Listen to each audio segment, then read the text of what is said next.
Imagine laughing so hard you can't breathe. Now imagine you can't stop. Not for an hour, not for a day, for 3 months. In January 1962, in a small mission school in Tanganyika, what is now Tanzania, 3 girls started laughing during class. Within hours, it spread to a dozen. Within days, the entire school was consumed. Teachers couldn't control it. Parents couldn't stop it. Doctors had no explanation. And then it jumped to the next village and the next.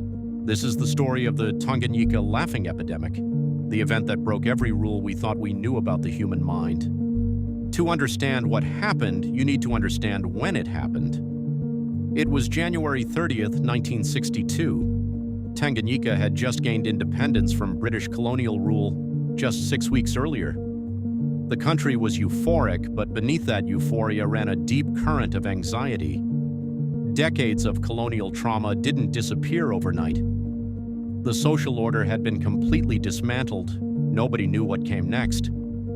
The Kashasha boarding school sat in a small village on the western shore of Lake Victoria. Most of its students were girls between the ages of 12 and 18. They were daughters of farmers and laborers, the first generation in their families to receive a formal education. The school was run by Christian missionaries.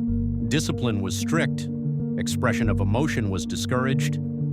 These girls were expected to be quiet, obedient, and composed, which makes what happened next almost impossible to explain. It started with 3 girls, January 30th, morning class. Without warning, 3 students began laughing. At first, the teacher assumed it was a joke, a prank perhaps.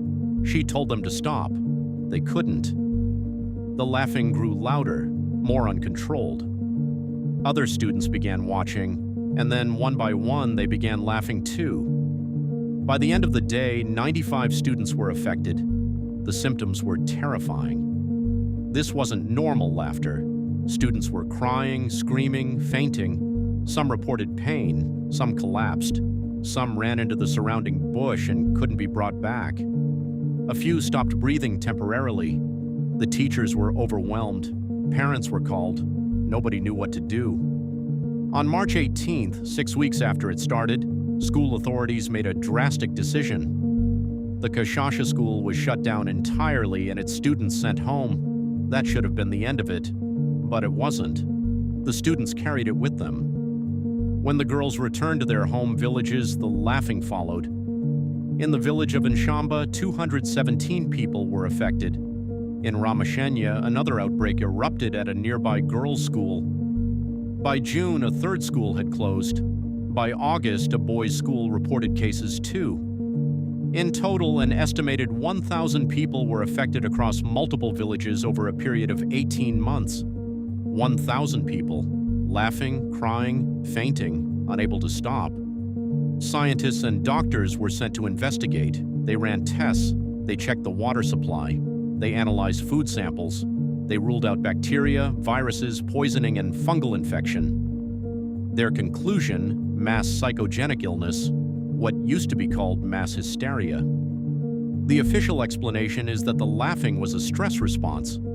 These girls were under enormous psychological pressure, strict missionary discipline, academic anxiety, the disorientation of a post-colonial society in freefall. The laughing wasn't voluntary. It was the body's way of releasing an unbearable internal pressure. The theory is supported by the fact that the epidemic spread along social networks, from student to student, school to school, village to village, exactly the way an emotionally contagious behavior spreads. It wasn't a virus, it was a feeling. And feelings, it turns out, can be just as contagious. By 1963, the epidemic had burned itself out. The schools reopened. Life returned to normal. Case closed, or was it? Here's what the official explanation doesn't address. Why these girls? Why this school? Why this moment, 6 weeks after independence? Some researchers have pointed to a more disturbing possibility. In the early 1960s, both the United States and the Soviet Union were actively experimenting with chemical agents capable of inducing psychological disturbances in civilian populations.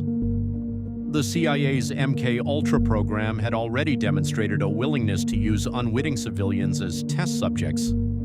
Tanganyika, sitting at the heart of Cold War Africa, was a geopolitical flashpoint. The newly independent government was flirting with socialist policies. Western intelligence agencies were watching closely.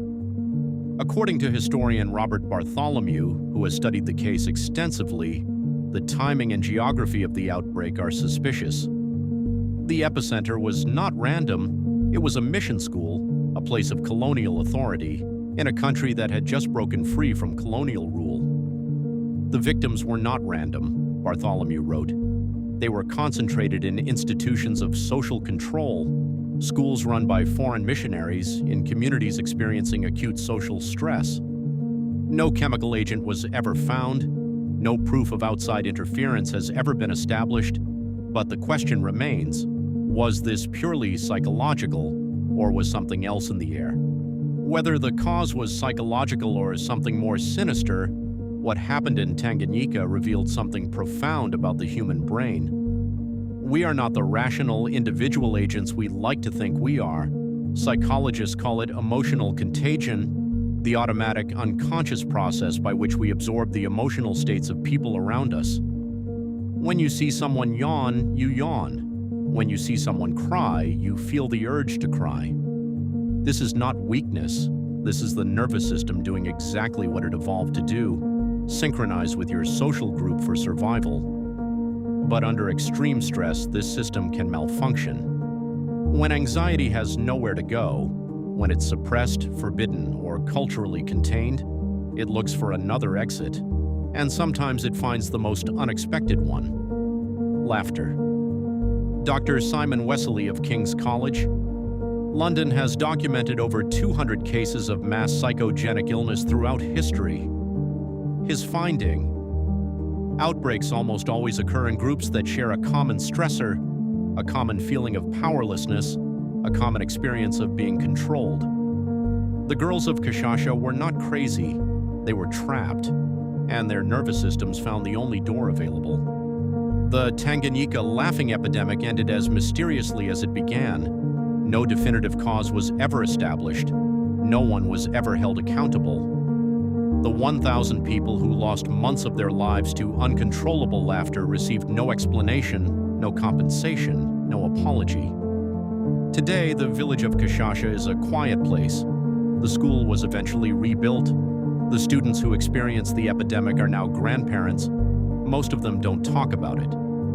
But here's what I keep coming back to. We live in a world more stressed, more surveilled, and more socially pressured than 1962 Tanganyika. Social media has created the infrastructure for emotional contagion at a scale those girls could never have imagined.